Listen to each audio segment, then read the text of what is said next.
Assalamualaikum warahmatullahi wabarakatuh.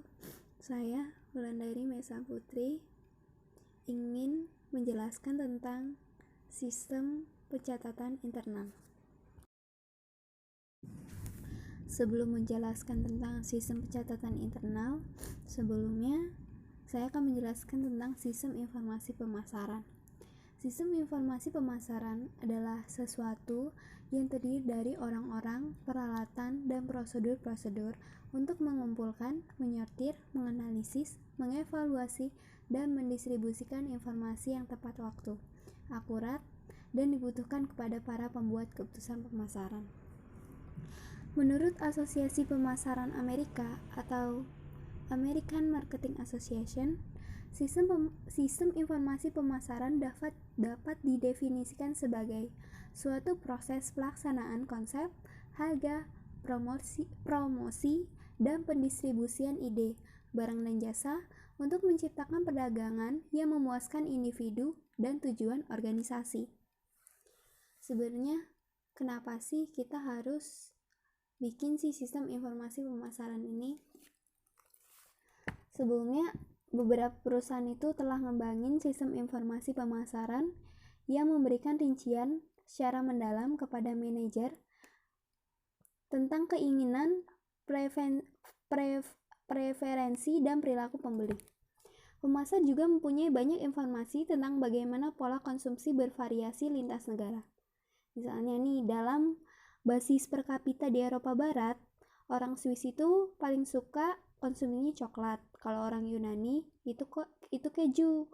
Kalau Irlandia sukanya itu minum teh. Dan kalau Australia paling banyaknya ngerokok. Masalahnya, banyak perusahaan bisnis yang belum ahli dalam ngumpulin informasi ini. Ada banyak yang mereka tuh dapat informasinya tuh terlalu banyak tapi nggak ada gunanya. Ada juga yang terlalu dikit tapi sebenarnya itu paling banget diperluin. Ada juga yang terlambat ngedapetin informasi penting ini. Jadi, kalau perusahaan pakai sistem informasi pemasaran, mereka itu bakal memiliki informasi yang lebih unggul. Juga lebih baik dalam memilih pasar mereka, lebih baik dalam ngembangin penawaran mereka, dan lebih baik dalam ngelaksain perencanaan pemasarannya. SIP sendiri, sistem informasi pemasaran itu punya peranan, yaitu untuk memperkirakan kebutuhan informasi manajer, ngasilin informasi yang dibutuhin, sama distribusiin informasi itu secara tepat waktu kepada para manajer pemasaran. Sebenarnya sistem informasi pemasaran itu ada 3. Yang pertama, sistem pencatatan internal. Yang kedua, intelijensi pemasaran. Dan yang terakhir, riset pemasaran. Jadi, sekarang kita baru mulai ngejelasin sistem pencatatan internalnya ya. Sistem pencatatan internal itu ada 3. Yang pertama, siklus pesanan sampai dengan pembayaran. Yang kedua, sistem informasi penjualan. Dan yang terakhir adalah database, gudang data, juga penggalian data. Sistem pencatatan internal ini yaitu si manajer pemasaran itu bakal ngandelin laporan internal pesanan, harga, biaya, tingkat persediaan, utang piutang, dan sebagainya. Jadi dengan menganalisis sistem pencatatan internal ini, mereka tuh dapat nemuin berbagai peluang dan masalah penting lainnya. Yang pertama itu adalah siklus pesanan sampai dengan pembayaran. Sebenarnya inti dari sistem pencatatan internal itu ya ini, siklus pesanan sampai dengan pembayaran. Perwakilan penjualan, penyalur, dan pelanggan mengirimkan pesanan ke perusahaan. Departemen penjualan menyiapkan tagihan, mengirimkan salinannya ke berbagai departemen, dan memesan ulang barang-barang yang udah habis. Barang-barang yang dikirimkan ini ngasilin dokumen pengiriman dan tagihan yang bakal dikirimin ke berbagai departemennya. Perusahaan zaman sekarang tuh harus ngelakuin langkah-langkah ini biar cepat dan akurat.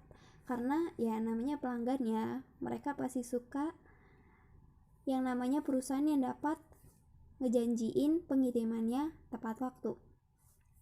Misalnya nih, Cisco Connection Online memungkinkan pemimpin jaringan komputer untuk berhubungan dengan semua pemasok, produsen, pelanggan, dan perantaranya secara online.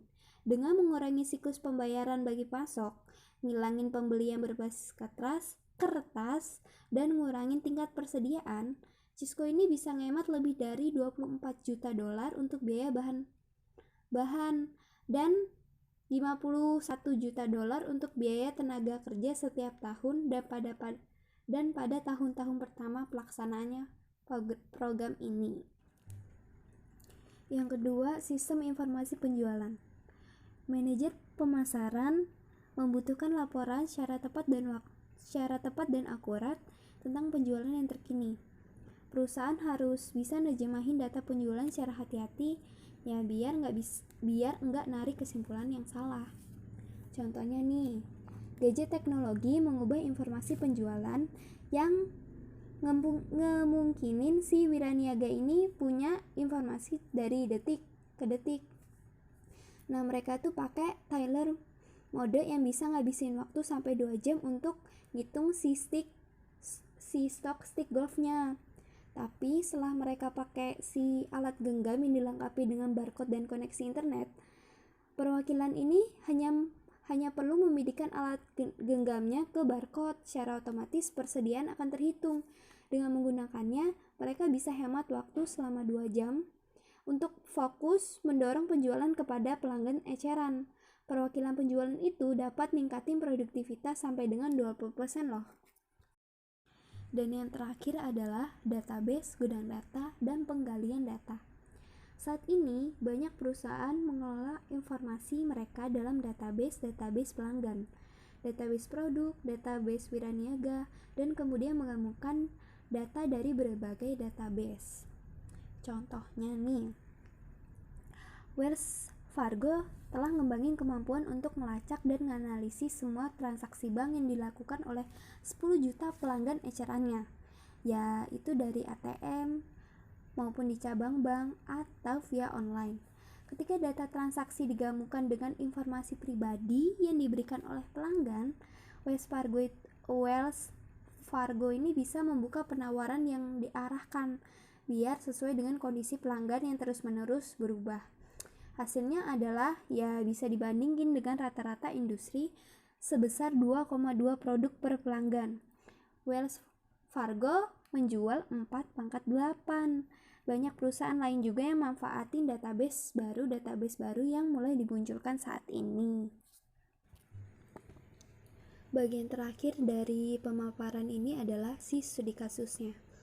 Diambil dari analisis dan perancangan sistem informasi pemasaran berbasis web pada toko Billy oleh Noni Rahmawati dan Heri Mulyono. Sebenarnya yang melatar belakangi mereka menganalisis ini adalah pemasaran yang ada di toko Billy itu dilakukan secara manual pertamanya. Nah, mereka itu gunain metode dalam penelitian ini yaitu metode propotipe sesuai dengan judul. Nah, sebenarnya sistem pemasaran dan berbasis web atau online ini adalah salah satu fasilitas layanan pemasaran yang harus digunakan secara terus-menerus oleh pihak toko agar tercapainya pemasaran produk yang baik sesuai dengan kemajuan teknologi informasi di mana user dapat mengetahui informasi pemasaran secara langsung tentang produk yang dipasarkan di toko si Billy ini. Nah, kesimpulan yang bisa kita ambil dari analisisnya adalah dengan pakai si sistem pemasaran online ini bisa ngehemat waktu sampai dengan 24 jam.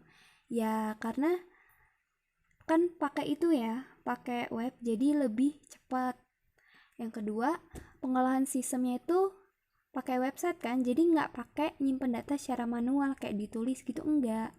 Jadi dapat gunain sistem pengolahan menggunakan teknologi informasi dalam mengolah data karena sudah adanya sistem basis data atau database untuk menambah, menyimpan, mengedit, atau menghapus data, serta ngirim promo produk terbaru kepada pengunjung yang mengisi data pengunjung melalui email. Nah, ini bisa diambil oleh sistem pemasaran pencatatan internal yang nomor 3, si database. Mereka pakai database untuk mempercepat proses penyimpanan yang nggak pakai manual kayak ditulis ulang gitu.